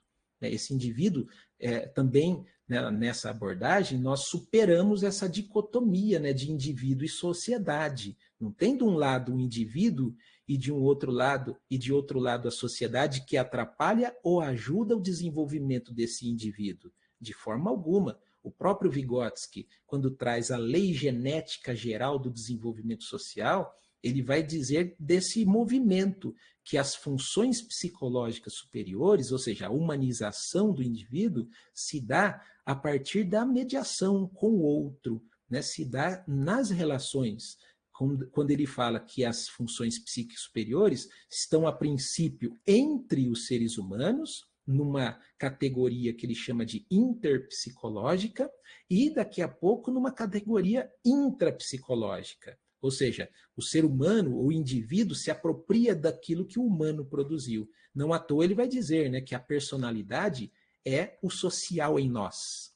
Só que, infelizmente, na nossa sociedade, dividida em classes, a gente tem perdido, né, essa especificidade do social. A personalidade é o social em nós. Né? Eis aí a nossa luta. Né? May Milani está com a mão levantada ali. Oi, gente, eu não vou abrir a câmera porque eu tô com um problema de conexão, mas eu queria retomar um pouquinho ali. Eu acho que esse debate do mais desenvolvido, menos desenvolvido, o Felipe traz essa questão dos povos originários, né? Eu acho que as leituras decoloniais, elas estão brotando, assim, né? Estão atravessando aqui. E aí eu fiquei pensando, porque eu me sinto também constrangida em chamar algo de menos desenvolvido. Parece, assim, meio metida, né? Mas eu queria, assim, eu fiquei pensando com relação à agricultura, que o Felipe sempre traz, né? Por exemplo, a transgenia, né? Isso é considerado eu suponho, né, posso estar errada, é considerado algo talvez de mais desenvolvido, ou envolve muita tecnologia, muito trabalho imaterial, né, trabalho morto, enfim, uma série de trabalhos. Tá. Mas se a gente compara com outras formas de agricultura que talvez sejam tomadas aqui no Ocidente como primitivas, como que a gente faz esse debate, assim? Não sei, eu fico pensando Interessante. Uhum. se um é mais desenvolvido, o outro é menos, mas assim, a gente sabe que a transgenia também tem impactos que não são positivos. Aí eu fico nessa, Uhum. talvez, dicotomia, né? Mas, Legal. Uhum. enfim, se puder desenrolar aí, Tá. talvez o Felipe depois me ajude aqui também. Tá. É interessante esse assunto. É claro que a gente precisaria de um encontro só para isso, né? Mas eu quero aqui, em linhas gerais, primeiro trazer a definição de desenvolvimento para essa teoria. E também a gente pode cair no problema de considerar a palavra mais desenvolvido dentro de um positivismo, né? Veja, na perspectiva dialética, desenvolvimento é surgimento do novo, surgimento de algo novo. Primeira coisa, a gente precisa entender isso. Se esse algo novo vai trazer algo de positivo ou negativo, eis aí outra questão, porque bomba atômica também é uma produção não cotidiana, super científica, sistematizada, no entanto, traz a destruição do homem, destruição da humanidade. Então, assim, a gente não pode identificar o mais desenvolvido de uma forma positivista, porque eu quero aqui, ou cientificista. Vamos recordar uma coisa: desenvolvimento é surgimento do novo. Quando nós estamos falando aqui da educação escolar, é possibilitar esse novo. Agora, por isso, a gente vai rechaçar o velho? De forma alguma. Quando você fala de povos originários, eis aí uma riqueza tremenda, que não dá tempo aqui da gente falar, mas assim, é uma riqueza porque é a chance que nós temos de dizer que o que a gente está chamando aqui de conhecimentos não cotidianos não é a visão positivista e cientificista de desenvolvimento. Porque dentro de uma sociedade, ali surgem suas necessidades, e cada necessidade engendrada ali também exigem dessas pessoas o novo, o desenvolvimento do novo. Exigem dessas pessoas, dentro das condições concretas que elas têm, de produzir coisa nova. Isso não é uma questão somente da ciência acadêmica. Pelo contrário, a própria ciência acadêmica se apropria disso e sistematiza num sentido de, tanto até mesmo para o estudo mais complexo para avançar. Quando eu falo de superarmos essa dicotomia do cotidiano e do não cotidiano, é muito importante a gente resgatar esses aspectos, porque o próprio Marx vai dizer assim, olha, não há problemas que conseguimos enxergar numa sociedade. Peraí, eu vou reformular minha fala. Só conseguimos enxergar determinados problemas numa dada sociedade a partir dos conhecimentos que temos dela. Então, assim, é dentro de uma dada sociedade, de um dado problema dentro dessa comunidade, dessa sociedade, ou dentro da própria educação, que surgirão os problemas que nós conseguimos visualizar. E aí, trabalhar para o desenvolvimento. Então, assim, vamos aqui trazer uma questão. Primeiro, né? O que define o saber mais desenvolvido? Esse é um ponto. E o que é desenvolvimento? O Felipe traz o que define. O que define é a complexidade da prática social. Tá? Então, quanto mais complexidade houver, maior necessidade o ser humano vai ter que produzir conhecimentos para isso. Agora, o desenvolvimento justamente é esse surgimento do novo. Se não há o surgimento do novo, nós não conseguimos resolver os novos problemas engendrados pela própria complexidade da prática social. Agora, o problema é quando a gente pensa que isso é eurocentrismo, porque nós esquecemos que a discussão ela é dentro do aspecto do gênero humano, e cada sociedade também tem os seus problemas, as suas os modos de resolução, que nada são de cotidianos. Tá? Se povos originários descobrem formas mais específicas, alimentos mais específicos, formas de atuar na sociedade de forma mais específica, de forma alguma podemos dizer que isso é cotidiano. Isso é não cotidiano, é uma atividade que está para além da cotidianidade. Agora, mas para além daquele povo, nós podemos também unir essa própria prática a conhecimentos do gênero humano. E entra aí um aspecto. Agora, qual que é o problema na nossa sociedade? Por isso que você coloca assim, olha, fica um tanto contraditório. É claro que nós vivemos numa sociedade contraditória que vai tomar esses conhecimentos como propriedade privada para suprir os interesses de quem? Dos povos originários? Dos pobres? Dos negros? Ou, enfim, do trabalhador em geral, da classe que vive do trabalho? De forma alguma. Se é uma sociedade dividida em classe, a classe hegemônica se apropria desses conhecimentos, se apropria dessas objetivações, sejam materiais ou não materiais, para suprir os interesses da própria classe, e não o interesse da população, o interesse do trabalhador. Então, eis aí as questões de luta de classes que não pode perder a visão aqui, senão a gente, de fato, dicotomiza essas questões. Tá? O Marcos está com a mão levantada.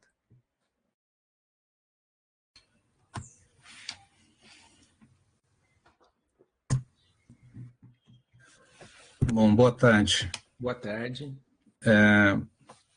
Eu também, assim, essas questões que o Felipe colocou e que nós estamos conversando aqui sobre, né, essa apropriação do conhecimento clássico, do conhecimento sistematizado e a educação escolar com um papel fundamental, fundante nesse processo de apropriação, nos leva a pensar exatamente a ciência, né? Então, a pergunta do Felipe foi exatamente o que é ciência e o que é mais desenvolvido. Me volta a questão assim, essa imagem da natureza que a ciência produz, ela é um processo de modelização, ou seja, né, sendo um processo de modelização, a gente não pode confundir o mapa com o território, né? Sempre o território será mais complexo que o mapa. Agora, a questão é, o método que se desenvolveu pela ciência, que é a análise, né? E a análise pressupõe você fragmentar a realidade, estabelecer conexões entre parâmetros, e nunca esses parâmetros, essas variáveis, né, serão milhares de variáveis. A gente sempre vai escolher algumas variáveis para estabelecer uma primeira modelização. Essa modelização ela vai ter alguma conexão como reflexo subjetivo, né, da realidade objetiva. Esse o andar da ciência, né? Então, a princípio, eu entendo que ao desenvolvermos modelos, né, e nesse caso, por exemplo, o transgênico, né, a transgenia é um processo de modelização de um mundo microscópico, né, de entender os genes e depois fazer desse processo de conhecimento uma síntese, né, porque também a ciência pressupõe a síntese, né, para que você tenha uma descrição e uma capacidade de previsão. Porque se a ciência só descreve, e mais a previsão ela não se confirma, é uma descrição que, a princípio, não pega a dinâmica, né, do processo, né, como é que evolui no tempo esse processo. Então, assim, a ciência tem as suas limitações na modelização, sim, porque elas foram produzidas historicamente por culturas, então ela tem uma concretização histórica. Agora, o que me parece que as comunidades, né, vamos dizer, tradicionais vêm colocando é de mostrar que quando nós fizemos a sistematização dos nossos conhecimentos, então esse conhecimento clássico, e optamos por conectar algumas variáveis e fazer a modelização, ele deixou outros aspectos de fora. Então, ele é um contato de culturas que volta a questionar o nosso modelo, né? Agora, não podemos jogar a criança com a água suja, né? Nós temos que manter aquilo que nós produzimos como método, né? Senão, daqui a pouco a gente está aí no âmbito do pós-modernismo, confundindo o discurso científico com o discurso religioso, né? Então, nós temos que salvar aquilo que a humanidade conseguiu na sua relação com a natureza, no processo de trabalho, no seu processo de humanização, né? Conseguiu, né, estabelecer de conhecimentos dessa natureza, da forma como ela funciona, né? Então, nesse sentido, também não podemos confundir a apropriação desse conhecimento, como o professor disse, ou seja, a apropriação do conhecimento transgênico pelo mercado, pelo capital, no sentido, né, de produção de maior produtividade. Isso aí é outra questão que nós vamos ter que resolver politicamente. Agora, não há dúvida que a possibilidade, né, de que a gente tenha a liberdade, o tempo livre, pressupõe a gente dominar esse conhecimento, no meu entender, né?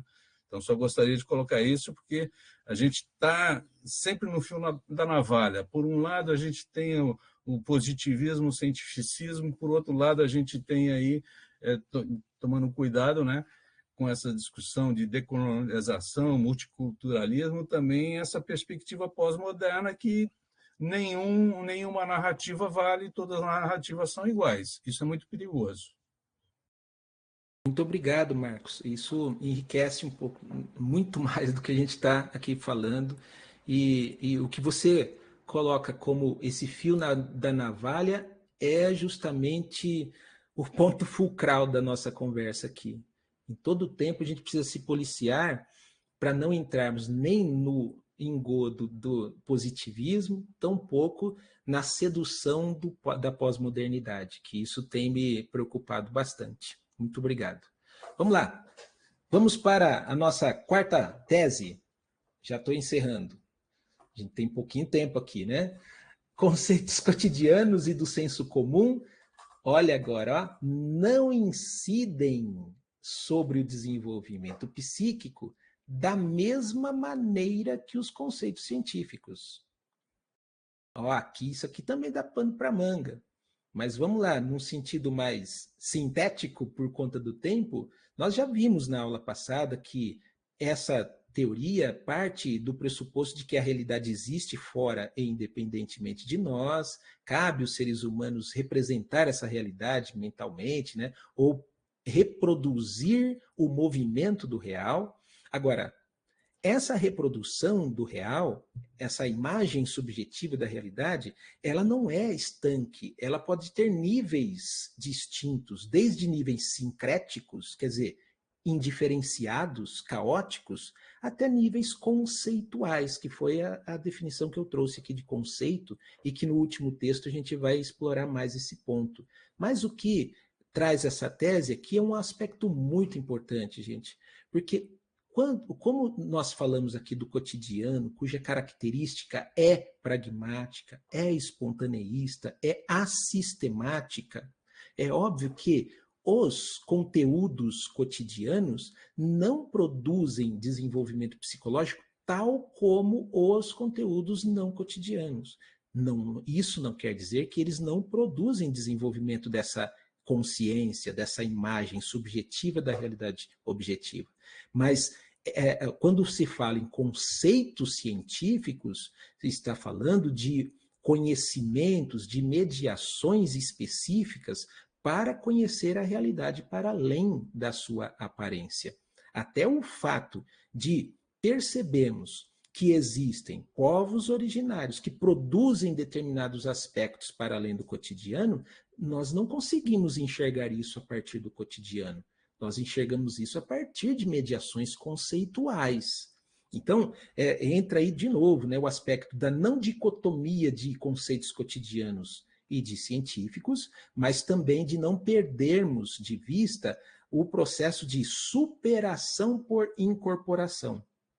Acho que se a gente pudesse dar um nome para a nossa conversa de hoje é superação por incorporação. Quer dizer, não eliminamos, isso é lógica formal. A lógica formal que não consegue lidar com duas questões, com o contraditório e exclui, né, o contraditório. A lógica dialética, a contradição é bem-vinda, porque é isso que produz o movimento. O movimento se dá por essas questões. Então, portanto, a questão dos conteúdos cotidianos é a base. Mas nós entendemos que o psiquismo humano pode refletir muito mais do que a cotidianidade. Ele pode refletir a realidade para além da sua aparência. E para isso a gente precisa de instrumentos específicos. Para conhecer a realidade para além da aparência, necessitamos de outras lentes. E aqui a gente está defendendo a lente dos conteúdos sistematizados. E, por fim, a autora diz, né, na última tese, que a formação desses conceitos é a base sobre a qual o psiquismo se desenvolve e a educação escolar se realiza. Então, nós vimos já na aula passada esse aspecto, de que o movimento do conhecimento se dá desse empírico ao concreto por meio do abstrato. Então, os conceitos cotidianos é o primeiro caminho. É o caminho do concreto ao abstrato. Veja como que é superação por incorporação. Eu preciso dos conceitos cotidianos. É o ponto de partida. E aí, o que o Vygotsky traz, né, é o nível de desenvolvimento real. Agora, os conceitos científicos que são engendrados, são formados na própria cotidianidade e por causa da cotidianidade, é o caminho do abstrato ao concreto. É esse ponto que o Marx falou da análise das múltiplas determinações daquilo que nós estamos conhecendo. Ficarão coisas para trás? Ficarão. A totalidade não é tudo, diz Karel Kozik. A totalidade é aquilo que eu me predispus para conhecer. Mas como a realidade está sempre em movimento, o psiquismo humano, na sua inteligibilidade do real, é sempre perseguir esse movimento da própria realidade. Eis aí que essa perseguição precisa de instrumentos psíquicos para isso, sobretudo mediações não cotidianas, porque a cotidianidade tem a tendência de buscar o esforço menor, de não reconhecer a realidade de forma em movimento. Não à toa, tantos pensamentos cristalizados que nós encontramos. E essa cotidianidade não está fora da academia, não, viu? A Agnes Heller traz uma discussão interessante que ela diz assim, olha, a gente não pode deixar de lado a expansão da cotidianidade nas esferas não cotidianas. Isso fica para outro momento, mas assim, não é porque a gente está falando de ciência, de arte, de filosofia, que elas não são impactadas pela própria cotidianidade. Né? Eis aí tantas teorias ditas científicas, quanto elas são enraizadas e edificadas por pensamentos da própria cotidianidade, né? Sem sistematização alguma. E aí eu quero trazer essa relação dialética, né, entre a educação escolar e o desenvolvimento psíquico. Trago aqui dois pensamentos que derivam, o primeiro do tomo 4 e o segundo do tomo 2 das obras completas do Vygotsky, que a gente infere que a educação escolar, ao transmitir conteúdos sistematizados, que somente por conceitos pode se apresentar de modo correto, torna-se fonte do desenvolvimento do pensamento por conceitos. E, consequentemente, o pensamento por conceitos possibilita a apropriação das diversas esferas do conhecimento de maneira mais aprofundada. Então, a gente vê de novo esse movimento, né? Quando nossos alunos e nós nos apropriamos de conceitos científicos, nós pensamos de forma conceitual. E, ao pensarmos de forma conceitual, essa nova forma, ela possibilita que compreendamos a realidade e conteúdos mais específicos, mais sistematizados. É um processo que só tem fim com o fim da nossa espécie.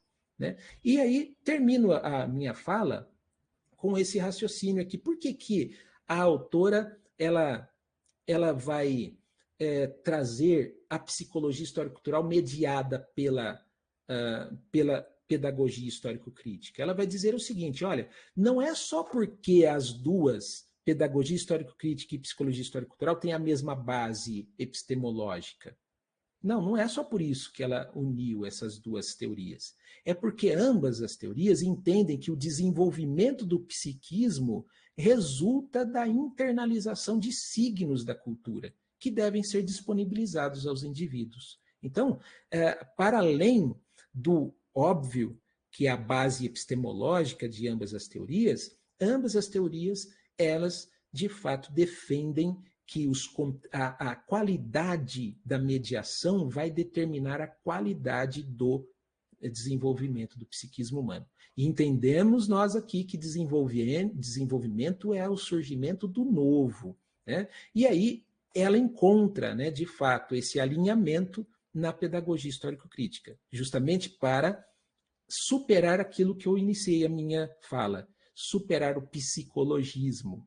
Então, a psicologia serve como subsídio para a educação escolar e não para determinar. Se os problemas educativos fossem resolvidos pela psicologia, não precisaria de educação, de pedagogia, de ciência da educação, de teorias pedagógicas. Então, a psicologia justamente vai contribuir nesse processo. Eu termino a minha fala justamente com a reflexão do Rubinstein. É um excerto que eu pego de um contexto mais geral, que ele vai dizer que essa relação entre psicologia e educação é que o que é objeto para uma dessas ciências é condição para outra.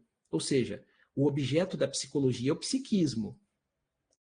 E o objeto da pedagogia, da educação, são os aspectos do ensino e aprendizagem, bem como suas leis. Agora, por que condição para outra? Porque o objeto da educação é condição para o desenvolvimento do objeto de estudo da psicologia. Ou seja, os processos de ensino e de aprendizagem, bem como suas leis, é condição necessária para o desenvolvimento do psiquismo.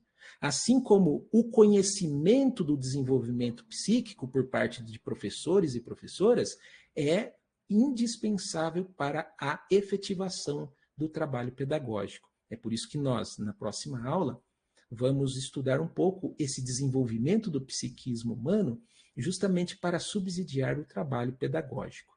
Eu aqui quero agradecer a oportunidade e expressar a minha alegria de mais um dia, mais um encontro aqui com vocês. E terminando em horário britânico, porque eu sei que o pessoal da Libras tem compromissos. Obrigado, professora Eliane. Professor Ricardo, muito obrigada por mais essa rica tarde de sexta-feira, né? Olha só, pessoal, colegas, creio que vocês devem concordar, né, que numa sexta-tarde, né, nós, numa formação, né, já todo mundo está cansado ali dos vários compromissos da semana, o professor também, né, mas a qualidade dessa aula até nos faz esquecer o cansaço da semana, né, a gente encerra aí. Imagino que tem gente aí que ainda vai dar aula à noite, né? Que vai trabalhar à noite, o professor também, né? Mas encerramos, eu não sou afeita a clichês, né? Mas encerramos a semana assim com chave de ouro, né? Após essas ricas reflexões, né? Mais uma vez trazidas aqui, tecidas, né? E dialogadas, né? Agradeço também aos colegas, às colegas que participo ativamente, essa turma que ela é muito especial, né? Esse curso tem sido, tem uma característica muito distinta, né? E então agradeço e fica a provocação aqui da gente usar o fórum, né? O pessoal usa o espaço da aula aqui, né? Mas também, se desejarem continuar com a conversa, tem o fórum aberto lá na nossa sala do Moodle e ele pode... para usarmos, para ocuparmos esse espaço. Então, um grande abraço, né? Não vou abrir para mais perguntas, porque o nosso tempo está acabando e precisamos liberar os colegas intérpretes, né? Um grande abraço, muito obrigada, professor, muito obrigado, colegas, e nos encontramos novamente, então, na próxima sexta-feira para o nosso último encontro, já ficando com gostinho de quero mais, né? E votos de um ótimo final de semana e de um excelente início de semana também. Obrigada e tudo de bom. Um Tchau, abraço a tchau. todos e todas. Tchau, tchau. Tchau, tchau.